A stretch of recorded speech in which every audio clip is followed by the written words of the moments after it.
আমরা এই করোনা পরিস্থিতির মধ্যেও আমরা বঙ্গবন্ধু কন্যা শেখ হাসিনা যে ডিজিটাল বাংলাদেশ তৈরি করেছেন, সে কারণে আমরা কিন্তু একেবারে প্রায় সকল আমাদের শিক্ষার্থীদেরকেই শিক্ষার আওতায় আমরা কিন্তু রাখতে পেরেছি। কিছু হয়তো 8 থেকে 10 ভাগ আমরা এখনও তাদের কাছে পুরোপুরি রিচ করতে পারিনি, কিন্তু অধিকাংশ শিক্ষার্থীকেই আমরা অনলাইনে শিক্ষার মধ্যে নিয়ে আসতে পেরেছি। আমাদের মাধ্যমিক এবং উচ্চ মাধ্যমিকে বেশিরভাগ, মাধ্যমিক তো পুরোটাই আমরা টেলিভিশনের মাধ্যমে করছি। কাজেই এটা তো গেল আমাদের পড়াশোনার দিকটা যেটুকু, কারণ এখন তো পরিবেশ নিশ্চয়ই আপনারাই ভালো, নিশ্চয়ই প্রত্যেকেই বোঝেন, সবারই বাড়িতে হয়তো শিক্ষার্থী আছে, যে এখনও তো পরিবেশটা শিক্ষা প্রতিষ্ঠান খুলে দেবার মতো অনুকূল নয়। এবং পৃথিবীতে কোনো দেশ যেখানে হয়তো সংক্রমণের হার অনেক কমে গেছিলো বলে শিক্ষা প্রতিষ্ঠান খুলে দিয়েছিল, তারাও কিন্তু তারপরে শিক্ষা প্রতিষ্ঠান বন্ধ করে দিতে বাধ্য হয়েছে। তো আমরা আমাদের এই বিপুল সংখ্যক শিক্ষার্থীদের জীবন নিয়ে তো কোনো ঝুঁকি নিতে পারি না। আর পরীক্ষার কথা বলেছেন, অবশ্যই যে বাড়িতে একজন পরীক্ষার্থী আছে, আমরা তো এইচএসসি এখন সামনে আছে, এইচএসসি আমাদেরকে বন্ধ করে দিতে হয়েছিল, 1 এপ্রিল থেকে হবার কথা ছিল, আমরা বন্ধ করে দিতে বাধ্য হয়েছি কারণ তখন নেবার মতো সুযোগ ছিল না।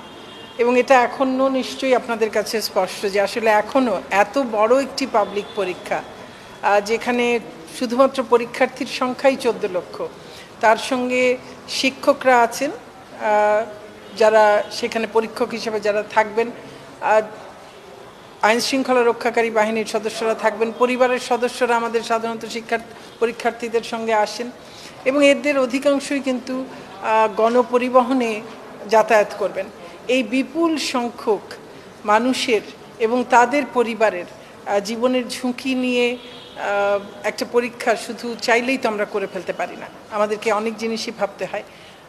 অনুকূল পরিবেশ হওয়া মাত্রই আমাদের যেহেতু সম্পূর্ণ প্রস্তুতি নেওয়া আছে, আমরা পরীক্ষার্থীদেরকে অবশ্যই আমাদের কয়েকদিনের একটা নোটিশ দিতে হবে, কারণ যেহেতু এখন কবে হবে তার ঠিক নেই, সে কারণে হয়তো পড়াশোনায় তারা যেভাবে মনোযোগী হয়ে একেবারে পরীক্ষার জন্য প্রস্তুতি নেন, এখন হয়তো তার থেকে একটু কম হয়তো মনোযোগ অনেকেই দিচ্ছেন। তো 15 দিন অন্তত পক্ষে তাদেরকে নোটিশ দিয়েই আমরা আমাদের পরীক্ষা নেব, কিন্তু পরীক্ষা নেবার মতো একটা পরিস্থিতি অন্তত হতে হবে। সেটি না হলে আমাদেরকে তো দায়িত্বশীল ভূমিকা পালন করতে হবে। কাজেই আমরা যখন বুঝবো এবং আপনারাও বুঝবেন, কারণ এটা তো শুধু আমাদের একার বোঝার বিষয় নয়, আমরা সবাই বুঝবো যে এখন এত বড় একটি পাবলিক পরীক্ষা নেবার মতো অনুকূল পরিবেশ আছে, সেটি হওয়া মাত্রই আমরা এ ব্যাপারে আপনাদেরকে সিদ্ধান্ত জানিয়ে দেব।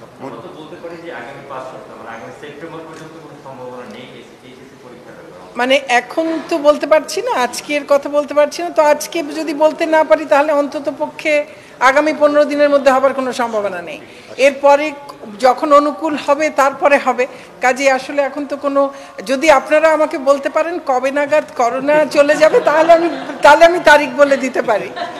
শিক্ষা প্রতিষ্ঠানের খোলার বিষয়টা তো একই আসতেছে।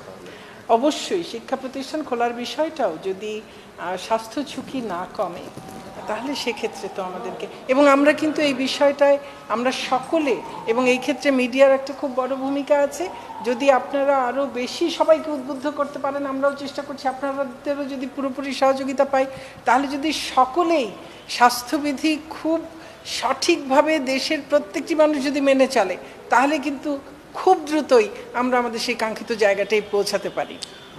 আমাদের উপর নির্ভর করছে। একটা বিষয় একটু জানার, যে জিএসসি পরীক্ষার বিষয়ে এনসিটিভি এবং আমাদের যারা বিশেষজ্ঞ কমিটি রয়েছে তারা একটি প্রস্তাবনা আপনাদেরকে দিয়েছে, তো ওই পরীক্ষাটির বিষয়ে আসলে আপনারা কি? সেই পরীক্ষাটির বিষয়ে আমাদের একটি প্রস্তাবনা মাননীয় প্রধানমন্ত্রীর সিদ্ধান্ত গ্রহণের জন্য যাচ্ছে। সিদ্ধান্তটি গৃহীত হলে, যেভাবেই সিদ্ধান্ত হোক, সিদ্ধান্তটি গৃহীত হলে আমরা আপনাদেরকে জানিয়ে দেব। মন্ত্রী মহোদয়, পরিবেশ অনুকূলে আসলে 15 দিন আগে জানিয়ে দিবেন যে কবে পরীক্ষা নেওয়া হবে। জি জি জি, থ্যাংক ইউ। অনেক ধন্যবাদ।